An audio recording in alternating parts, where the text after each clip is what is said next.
Hello and welcome back to the channel, my lovely people. Today we are looking at System Shock on Steam Deck. This game came out last year, but only a few months ago they just released, or last month, they just released a massive update which included full controller support as well as being able to play as a female netrunner. So I thought I'd jump in and check this game out, and just off the bat I want to say real quick that this is a real good looking game on the Steam Deck OLED is where I'm playing it.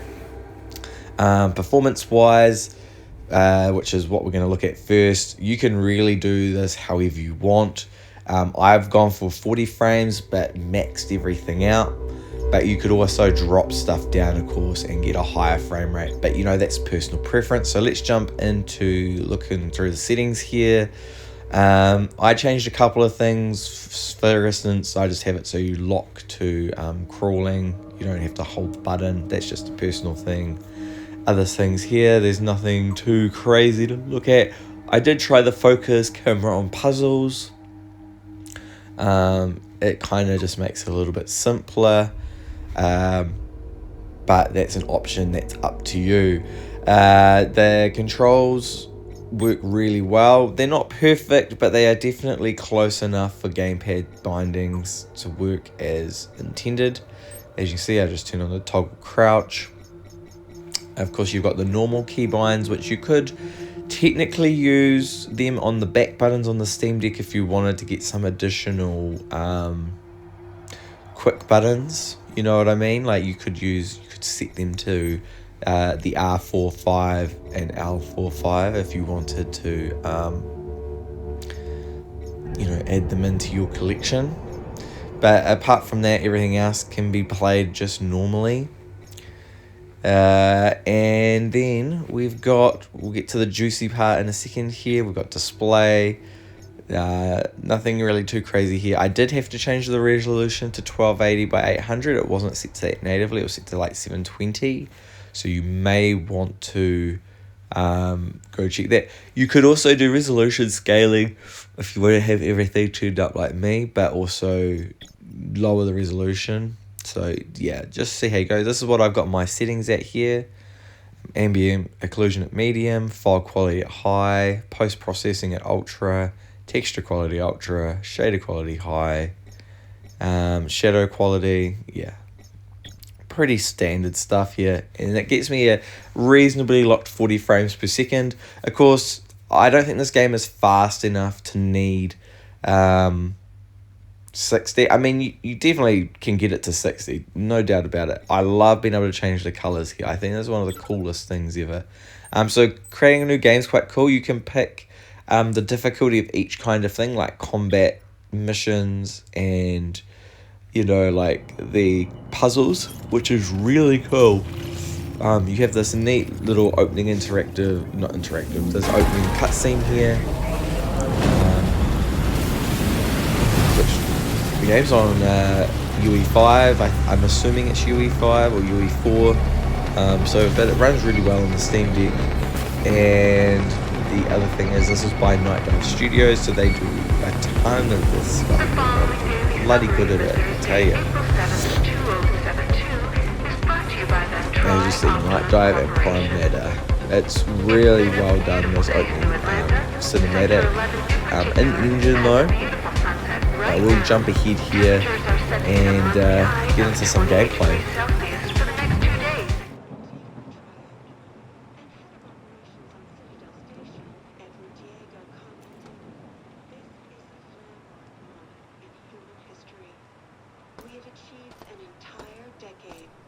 Self-sustained living and working around Saturn's L6 orbit. Both I, as well as Tri-Optimum's board of directors, would like to extend our most heartfelt gratitude to all staff working tirelessly around the clock. Their success is Earth's success. The following message is brought to you by the Tri-Optimum Corporation. Fancy a change of career? Feeling the need for a new challenge? Want to work with the brightest minds on this planet? Tri-Optimum has you covered their full potential. As you can see, this game's definitely going for that netrunner cyberpunk future. aesthetic here. I love Blade Runner, so this definitely tickles my whistle, and it's just straight into it. You stay in your apartment, you go hack some bloody Tri corporation here, they catch you out, and you get captured. It's and you're straight into it basically. So I won't go over too much of the story. Like, this all happens basically within seconds as you get taken back to the space station above Saturn. One of the directors asks you to unlock the AI Shogun, and so you unlock her, and for that you get a free upgrade, your newer upgrade. He's like, "Oh, I'll upgrade your thing," and so you do that, and then you wake up from your surgery, and it's all gone down, and you're straight into it after that. So very cool stuff. Let's jump into some actual gameplay here, and let's have a look.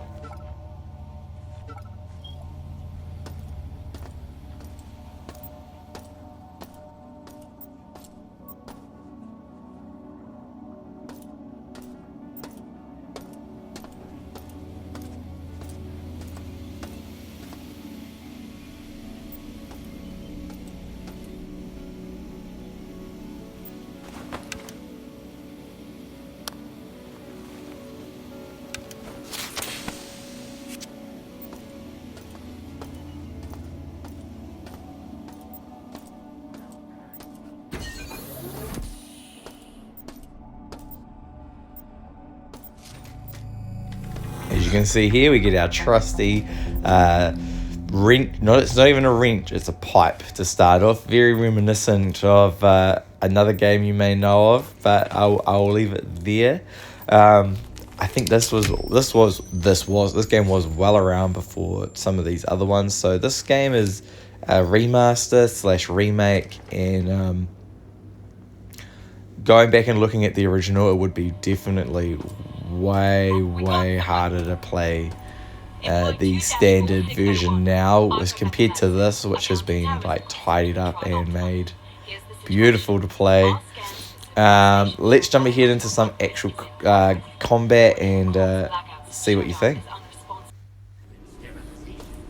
Please do not tamper with hospital equipment.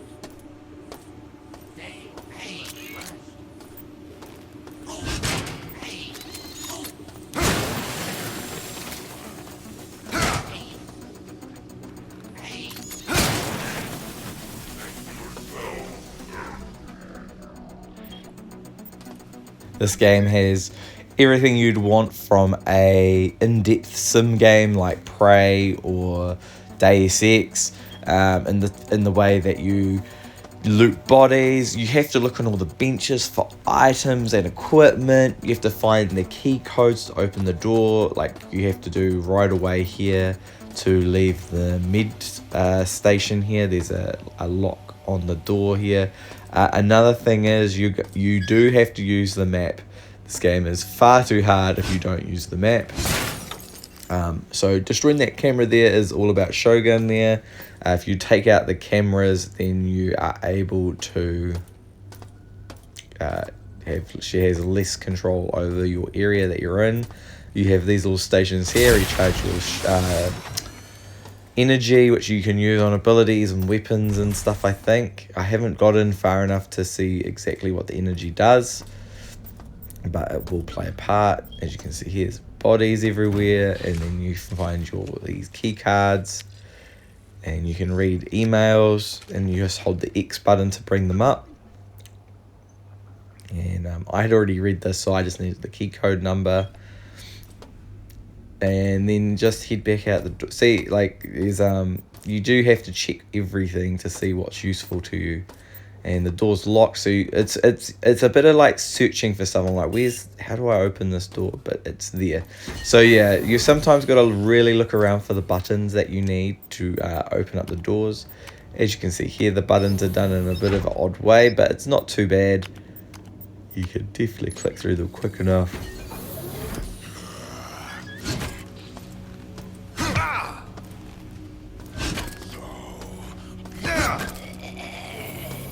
he's our big first bad guy.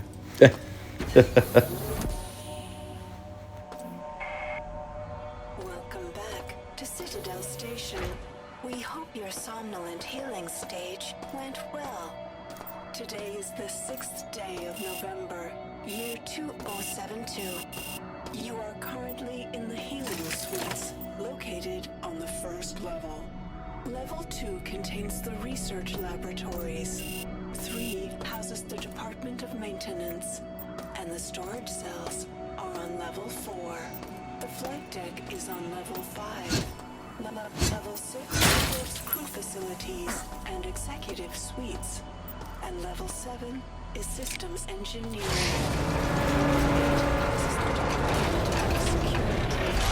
The bridge is located on level 9, and energy systems on level R. All levels can be accessed by the elevator in Alpha Quadrant. We hope you have a pleasant stay on Citadel Station.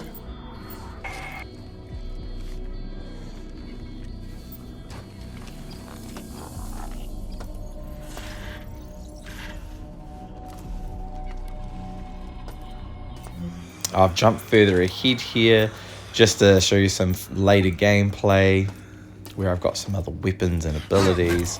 I'm still using my wrench though because I love it. You just get bomped by that thing. It's hilarious. And but yeah, as you can see, the maps can get quite, I haven't brought up the map yet, but they do get very complicated in terms of navigation. So that's one thing that I will say is navigation can be quite full on in this game. I'd say navigating is almost 30% of the game, because if you go the wrong way, then you're going to struggle because you're like, where am I supposed to go? I spent time earlier looking for an item and I just couldn't figure out what to do. So I had to just go back and search for a different direction, which is where I ended up here. And now I'm looting dead bodies, well, trying to find loot on dead bodies, but didn't find anything. So let's jump around some more.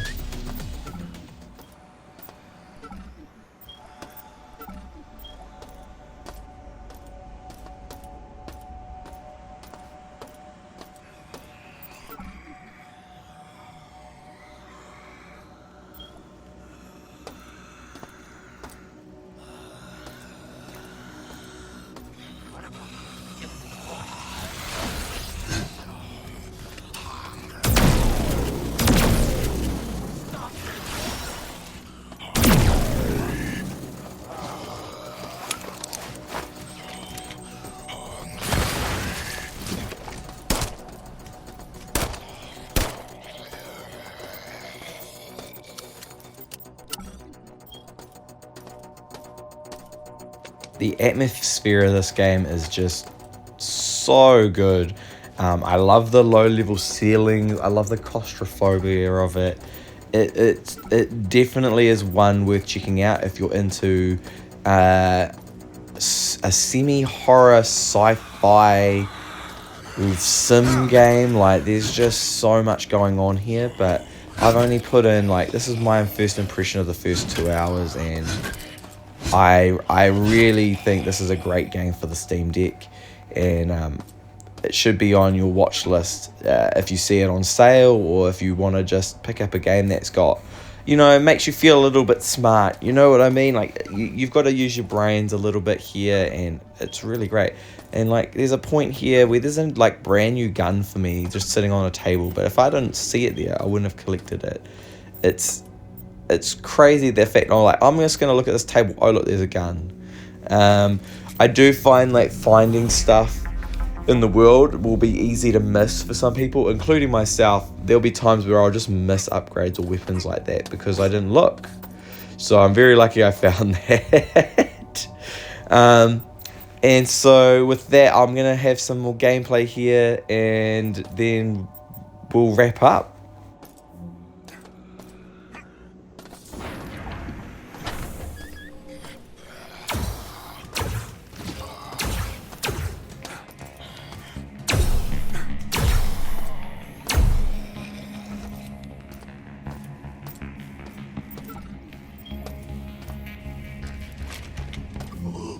So I thought I'd put this here just to talk about the navigation in this game and how big and full on the map can be. So I'm in an area here where I'm getting dosed with radiation. I don't know where I'm supposed to be going, what I'm supposed to be doing here, and I'm like, is there any reason for me to be down here? I'm like, I don't think so. Let's go back up. And then I'm trying to figure out how to go back up because it's like a grav list. And then I'm like, oh, I gotta push that button. So yeah, it can be a little bit, because I'm assuming I need to get across that bridge here that needs to be brought out, but I just don't know how to do it. And I just accidentally threw a grenade. So yeah, there's definitely going to be some moments here where you're going to, or I know I'm going to struggle to try and figure out how to get this bridge to go across. And there's a puzzle on the wall here, but it's not active, and so I'm not sure what I'm missing here. And so this is when I was like, okay, I needed to start to explore because I don't know where to go. And as you can see, the map is quite large and quite intricate. And this is only the first level, right? So the deeper you get into the station, the more intricate these levels are probably going to get, which makes me a little bit worried about my ability to play this game quickly. This might be only a I don't actually know the length of this game, but if I'm playing like me, this is going to take me bloody ages. So my final thoughts on System Shock Remake is a big astounding yes. I think this game definitely has some potential for people that are looking for something a little bit more smarter to play with what seems to be a really cool cyberpunk story involving Shogun, this like evil AI. I missed the original back in the... I was a wee young lad, I think, when the original came out, so it probably was well above my head. But this remake is, I'd say, the definitive way to play it. And on Steam Deck, it runs absolutely phenomenally here at 40 frames. That's my personal pick. Of course, you could get this way higher on the OLED, but the colors on the OLED are absolutely make this game shine beyond belief. So if you want something that looks really cool on the Steam Deck with this art style, this like cyberpunky slash blocky art style that they've gone for, you know, like it looks so good on the OLED. I really would recommend it. So without further ado, I'd like to say thank you for jumping in and watching this video. Give us a like and a sub if you find this helpful, and enjoy your day and get out there and play some System Shock. Alright guys, we'll see you in the next video.